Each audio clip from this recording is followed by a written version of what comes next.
ஒரு நாள் ஒரு முடிவு உன் மனசில் எடுத்துக்கிற, இன்னிலிருந்து ஒரு நாளைக்கு 3 மணி நேரம் எனக்கு பிடிக்குதோ பிடிக்கலையோ நான் படிப்பேன், எனக்கு மூடு இருக்கோ இல்லையோ நான் படிப்பேன், எனக்கு எழுந்துக்கணும்னு தோணுதா என்ன நானே ஜெயிச்சுட்டு நான் உட்காருவேன் ஒரு 5 நிமிஷம், என் மூளை நீ எழுந்துக்கோன்னு சொன்ன பிறகு ஒரு 10 நிமிஷம் நான் படிச்சுட்டு எழுந்துப்பேன்.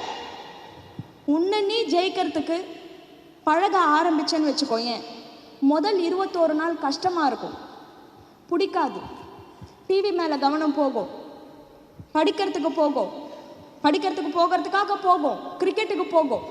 ஆனால் 21 நாள் மூளை ஆராய்ச்சி என்ன சொல்லுதுன்னா, 21 நாள் எந்த ஒரு மனிதன் ஒரு புது பழக்கத்தை தொடங்குறானோ அந்த 21 நாள் கஷ்டமாக இருக்கும்.